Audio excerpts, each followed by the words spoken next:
we're going to have a look at another way of animating.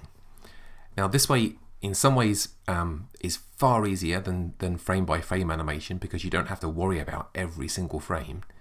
But it can also be tricky to get right because you have to kind of plan ahead a bit and know what you want. The technique is called tweening, and the name comes from the idea that you can set certain points in your animation and the computer works out all the bits in between. So when you are tweening, the computer is doing the bits in between for you. So if you look up here, you can see I've got a little rocket here waiting to be animated, and we're going to make him fly up here, dive down towards the bottom again, fly up again, and zoom off. So frame by frame, that would take a fair bit of time to do, and a fair bit of skill because you'd want to get the each frame done in a way that makes it look nice and smooth. Tweening means the computer does all that work for us.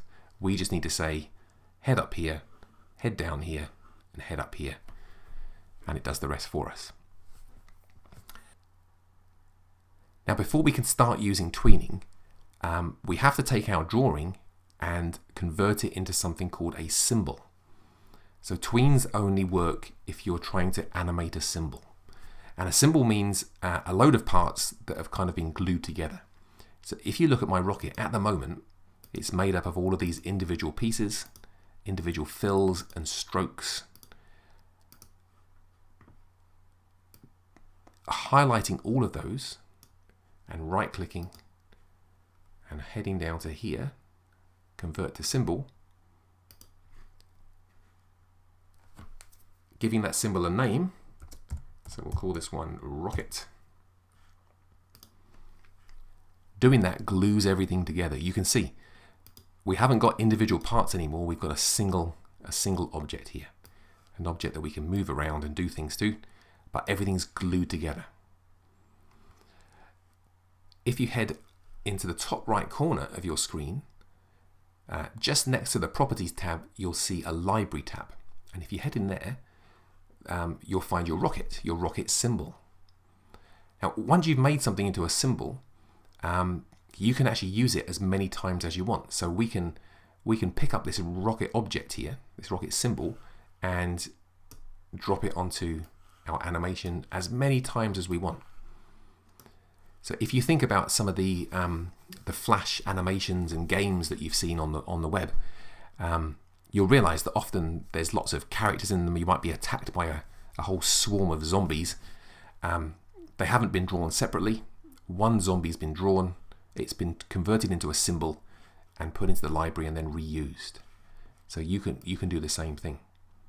Just going to get rid of these three, delete those.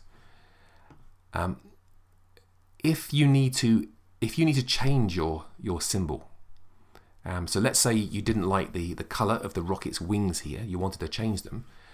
In your main drawing here, you can't change the color.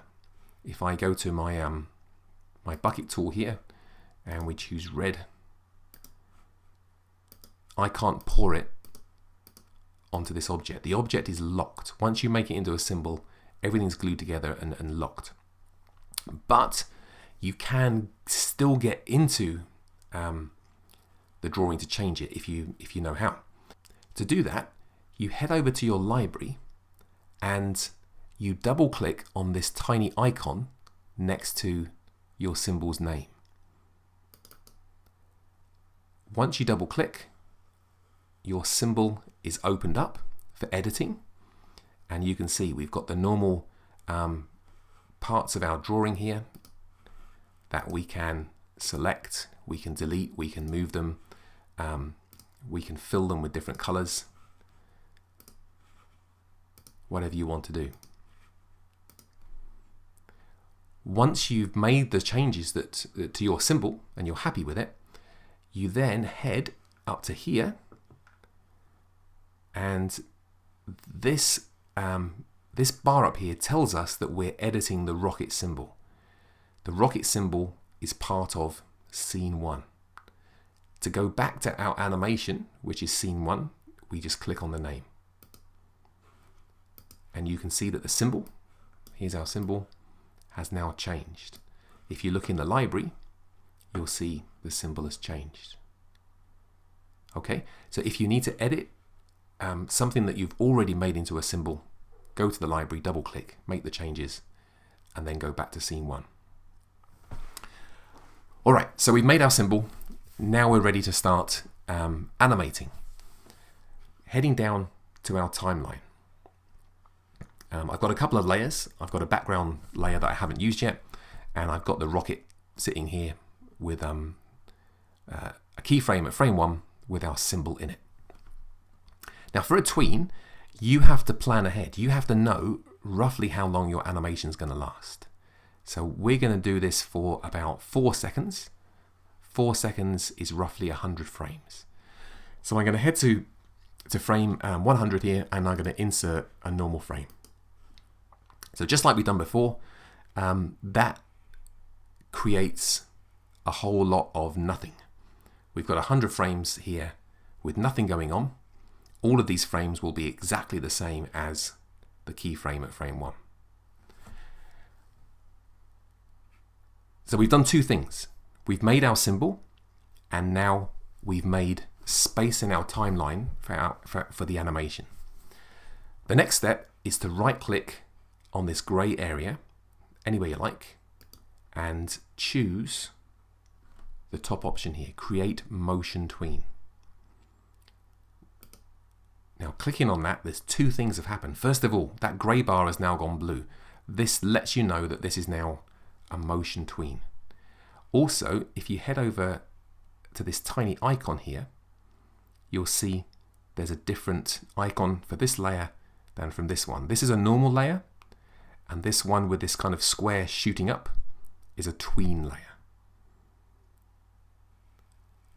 Okay, so we've got our symbol, we've made room in our timeline, and we've converted this layer into a tween layer. All right, time for the animation. So heading to frame 1, where the animation starts, we position the rocket where we want it to begin. You then slide your slider here to the next kind of key position in the animation. So I want my rocket taking off, and after about a second, I want the rocket to be up here. So I move the slider to that point in the timeline. I then move my rocket to its new position. And you'll see a trail of green dots left behind. That's the tween. That is the computer calculating all of the frames in between the first keyframe and the one we've just made. You can see there's a dot here. There's a keyframe inside our tween. If I slide the slider backwards, all of the other frames have been calculated for us. All right, now our rocket's flying sideways. We'll fix that in a minute. We're going to head to the next point in our animation. So after a second, another second here, I want the frame to be, the rocket rather, to be down here. Once again, all of the frames in between are calculated for us. One more second, and I want him to be up here. And then at the end, I'm going to have him over here somewhere. Okay, now we've got some motion, but obviously it's not quite right yet. But that's the principle of tweening. You define key points in your animation, and the computer works out the bits in between. All right, now I want to tidy things up a bit because obviously it's looks pretty rubbish at the moment. You'll notice as I move the mouse near the tween line, we get the same icon you've seen before when you've been changing the shapes of your drawings. As you go near the edge, we get the curve icon appearing. If you go near a corner, you'll see the corner icon appearing. Now that means I can pick up that point and I can move it around. Or I can go near a line and I can push it to make it into a curve. So I want my rocket taking off, heading off to the right, coming down towards the bottom, curving round here, coming back up again, and then flying off here. Still looks pretty rubbish, but remember, if you click on these corners using the white selection arrow, if I click on that corner, then these handles appear, just like when we were doing drawings before, and those handles can be used to adjust your curves. So you can get some pretty smooth tweening going on here by using those handles. And remember, you can change the length to change the shape of the curve. I'm going to move that one across a bit. Shift that one back to, oops. Just undo that. Move that one back a bit. Click on that, move it across, oops. Just move that one across a bit. Change the handle.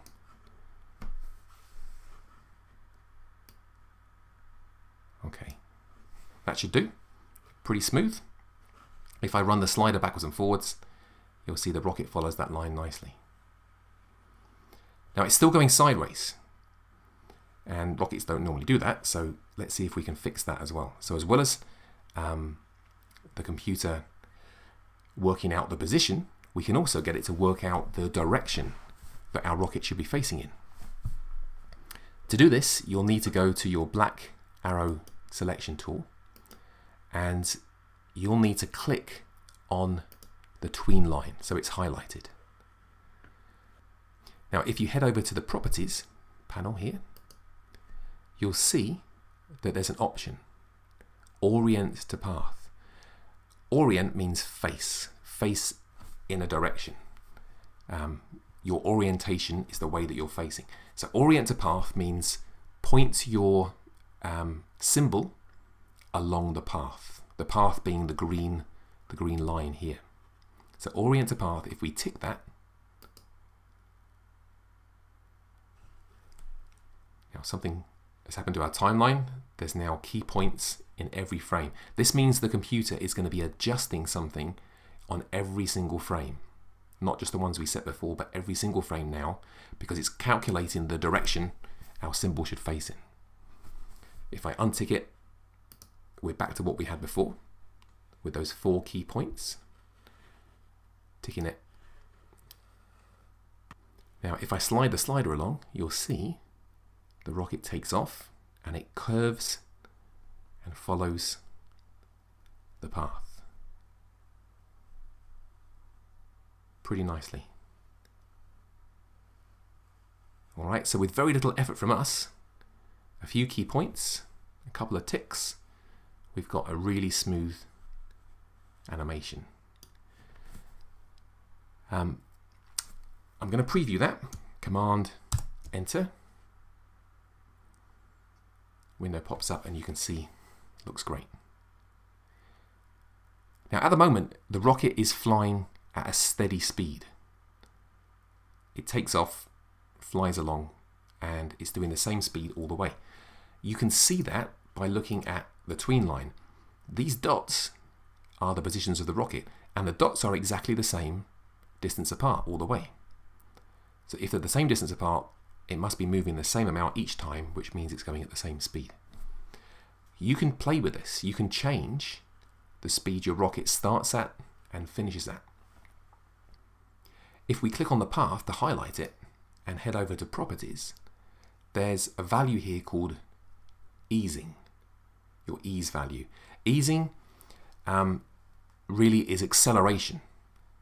All right, so if something accelerates, it means it starts off slow and finishes fast. And you can adjust the acceleration of your object by playing with this easing value. So if I put the easing on a positive value here, and if we go and look back at our path here, you'll see we've now got big spaces which get slowly smaller and smaller. So that means we're starting off fast and slowing down. You can see that if I do a preview, it's fast and then it slows down. Which is not really what we want. We want our rocket to start off slow and get faster. So highlight the line again, head back to easing, and we want to ease a negative value. And if you look now, we've now got dots very close together, so it's moving slowly, and it slowly gets faster and faster and faster. It accelerates. Preview that, taking off slowly, and then whizzing off. So tweening is a very, very powerful tool. You define some key points. You'll see keyframes appear on the timeline. You can adjust the path by using the push tools and the corner tools and the little handles. You can make your objects follow the path, point in the same direction by using the orient to path option, and you can change the acceleration of your object by using the easing setting here. The final thing to note about tweening is that the key points that you define don't just have to be about the position of the object. They can also be to do with the size and rotation of the object. So if I head along to the end, the final key point of our tween here, and I go to the transform tool here, I can resize my rocket here, and you'll note if I slide backwards now, you'll see the rocket shrinking, because the size of the rocket for frame 1 was this, our original size, and I've now defined a size for the final frame, and the computer is tweening between the sizes. So we've got a tween for position, a tween for rotation with the orient to path option, and we're also tweening the size as well. So you can do really quite complex animations with really not too much effort.